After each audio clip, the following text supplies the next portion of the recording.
पिछले क्लास में हम लोग क्वेश्चन नंबर 10 तक डिस्कस किए थे। इस क्लास में 11 से लास्ट करेंगे। तो चलिए, कहता है कि आर रिलेशन है जो सेट ए पर डिफाइंड है। सेट ए क्या है आपका? तो पॉइंट्स का सेट है किसी प्लेन में। ए जो है सो आपका पॉइंट का सेट है किसी प्लेन में। A is the set of points in a plane and R be a relation. Relation आपका कहता है कि सेट का पॉइंट एक P है, Q है। The distance of point P from origin is same as the distance of point Q from the origin. कहता है कि पॉइंट P का जो डिस्टेंस ओरिजिन से है वही डिस्टेंस पॉइंट Q का ओरिजिन से है। तब कहता है कि आपको दिखाना है कि यह इक्विवेलेंस रिलेशन है। पहला बात। दूसरा कहता है again so that the set of all points related to a point P point वह पॉइंट है जो ओरिजिन के बराबर नहीं है। Is the circle passing through P with origin as centre. कहता है पॉइंट P से रिलेटेड जितने भी पॉइंट्स है वह एक सर्किल पर लाइज करते हैं, अर्थात P जो से गुजरने वाला जो सर्किल है उसी पर लाइज करता है और जिसका सेंटर जो है सो ओरिजिन है। यही आपका क्वेश्चन है। तो चलिए अब आपको समझाना स्टार्ट करते हैं। Let O00 be the origin given that R equal to P comma Q such that OP बराबर OQ। यह दिया हुआ है कि ओरिजिन से P का डिस्टेंस ओरिजिन से Q के डिस्टेंस के बराबर है। अब चलिए, ओरिजिन से P का डिस्टेंस ओरिजिन से P के डिस्टेंस के बराबर होगा, यह बात सही है। फॉर ऑल, यह कहते हैं फॉर ऑल या for every. For all P element है A का। P जो है सो पॉइंट है और A जो है सो set of points in a plane है। तो OP बराबर OP आ गया। So R be reflexive relation. Next चलिए, अब देखिए आपका OP बराबर OQ दिया हुआ है तो OQ बराबर OP होगा। For all P comma Q belongs to A, so R be symmetric relation. Next, OP बराबर OQ दिया हुआ है और OQ बराबर OS हम लोग मान लिए, तो OP बराबर OQ और OQ बराबर OS, सो OP बराबर OS। For all P comma Q comma S belongs to A, so R be transitive relation. Hence R be an equivalence relation. तो समझ गए कि आर एन इक्विवेलेंस रिलेशन है। अब चलिए, अब देखिए, यह आप समझ गए कि OP और OQ और OR तीनों आपस में बराबर है। OP OQ OR OS, OP OQ और OS तीनों आपस में बराबर है। अर्थात OP क्या हो गया आपका? कांस्टेंट हो गया। अर्थात यह तीन PQ और S तीनों के तीनों नॉन कोलिनियर पॉइंट्स हो गए। तो नॉन कोलिनियर पॉइंट्स, तो आप जानते हैं कि तीन नॉन कोलिनियर पॉइंट से एक सर्किल क्रॉस करता है। So P lies on a circle whose centre is the origin. Next question number 12 कहता है so that the relation R defined in the set A of all triangles as R बराबर middle bracket T1 comma T2 such that T1 is similar to T2। यहाँ कहता है कि R जो relation है वह ट्रायंगल का रिलेशन है जो T1 ट्रायंगल T2 के सिमिलर है और A जो है सो सेट ऑफ ऑल ट्रायंगल्स है। तब आपको बताना है कि यह इक्विवेलेंस रिलेशन है। पहला क्वेश्चन। दूसरा, इसी में क्वेश्चन कहता है तीन ट्रायंगल दिया हुआ है। पहला ट्रायंगल है T1 जिसका साइड है 3, 4, 5। दूसरा ट्रायंगल है T2 जिसका साइड है 5, 12, 13 और तीसरा ट्रायंगल है T3 जिसका साइड है 6, 8, 10। तो कहता है कि इसमें T1 T2 से रिलेटेड है कि T2 T3 से रिलेटेड है कि T1 T3 से रिलेटेड है, यह निकालना है आपको। अब चलिए, अब देखिए A जो है सो set of all triangles in a plane. R relation है T1 comma T2, T1 is similar to T2। तो चलिए, T1 T2 के सिमिलर है तो T1 T1 के सिमिलर होगा, यह आपका ट्रू है। फॉर ऑल T1 एलिमेंट है का, so R be reflexive relation. Next, T1 T2 के सिमिलर है तो T2 T1 के सिमिलर होगा। For all T1 T2 belongs to A, so R be symmetric relation. Next, T1 T2 के similar है, यह आपका गिवन है, और T2 T3 के सिमिलर हम लोग मान लिए तो T1 T3 के सिमिलर हो गया। For all T1, T2, T3 belongs to A, so R be an equivalence relation. यह आपका एन इक्विवेलेंस रिलेशन हो गया। नेक्स्ट, अब देखिए यहाँ पर देखिए 3/6, 4/8 और 5/10, यह तीनों रेशियो आपस में बराबर है। T1 का साइड है 3, 4 एंड 5 और T3 का साइड है 6, 8 एंड 10। और आप पढ़े हैं 10th क्लास में कि जब दो ट्रायंगल के साइड का रेशियो आपस में बराबर होता है, कोरस्पॉन्डिंग साइड का रेशियो आपस में बराबर होता है, तो ट्रायंगल सिमिलर होते हैं। तो आप समझ गए कि यहाँ T1 ट्रायंगल जो है सो T3 से रिलेटेड है। So the corresponding sides of triangle T1 and T3 are in the same ratio, so triangle T1 is similar to T3, hence T1 is related to T3। Next question number 13 है।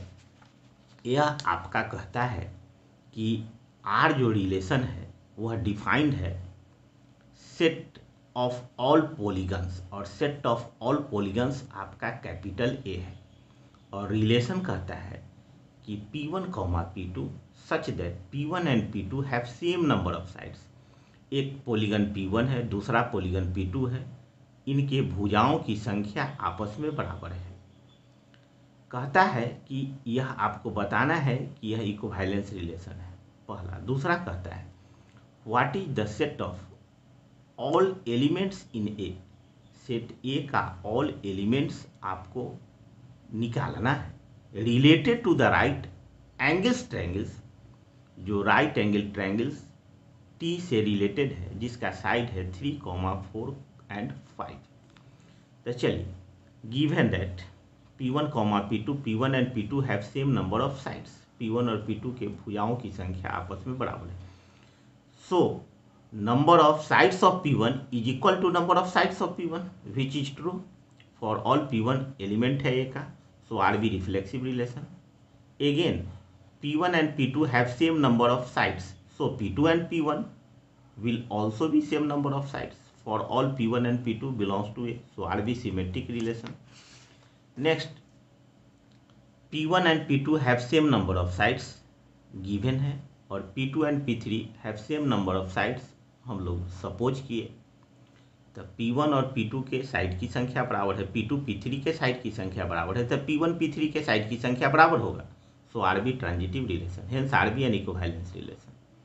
Next, the set of all elements in A related to the right angle triangle T with sides 3, 4 and 5 is the set of all triangles.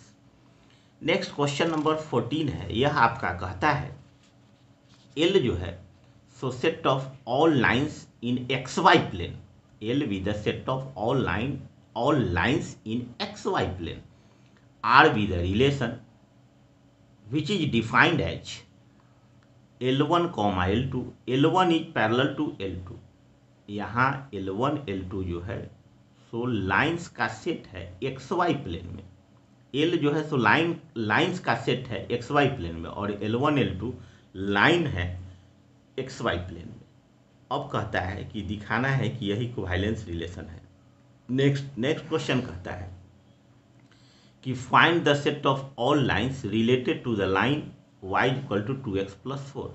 अब आपको उन सभी lines को find out करना है जो y बराबर 2x प्लस 4 से रिलेटेड है। तो चलिए, R L1, L2, L1 is parallel to L2, L1 is parallel to L2। तो आप जानते हैं कि प्रत्येक लाइन अपने आप के पैरेलल होगा, so L1 is parallel to L1 which is true for all L1 element है L का, so RB reflexive relation. Next, L1 is parallel to L2, so L2 is also parallel to L1 for all L1 L2 belongs to L, so RB symmetric relation.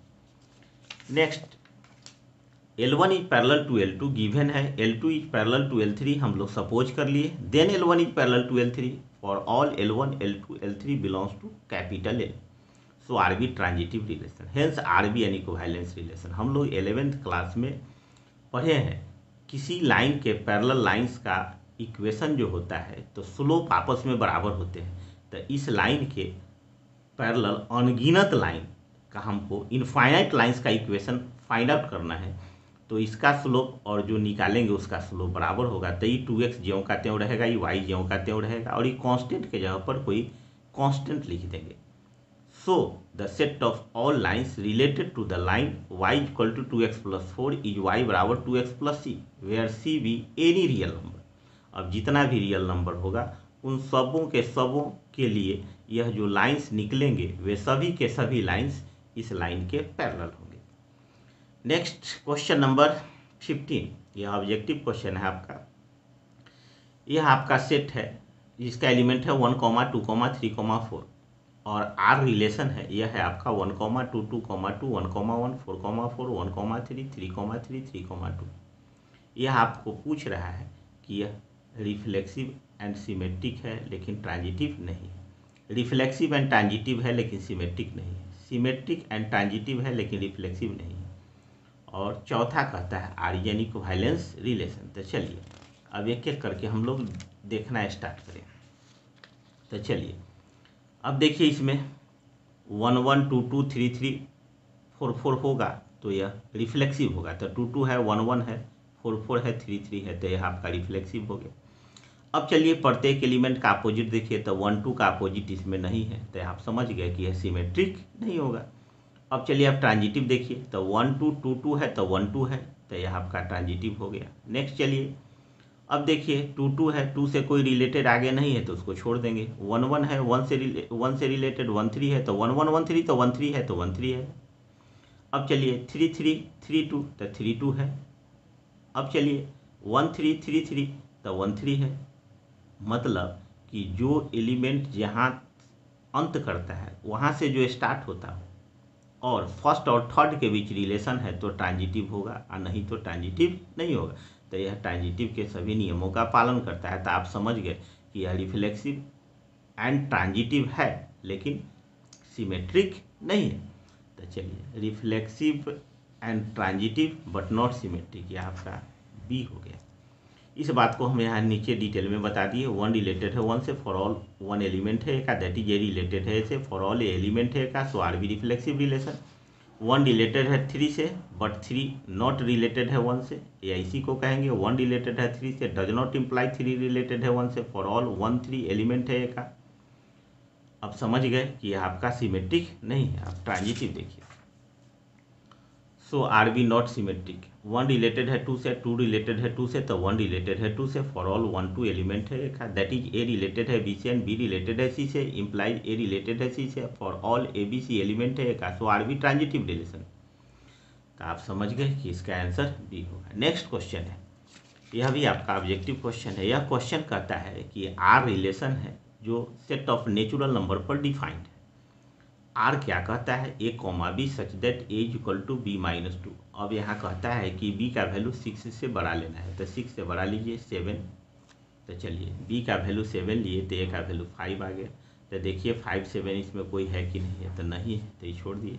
अब चलिए B का value 8 लेंगे तो ए का value 6 आ गया। तब देखिए 6, 8 इसमें है कि नहीं, तो 6, 8 है, तो यह आपका ऑप्शन सी हो गया, यही आपका आंसर हो गया। अब नेक्स्ट क्लास में हम लोग फंक्शन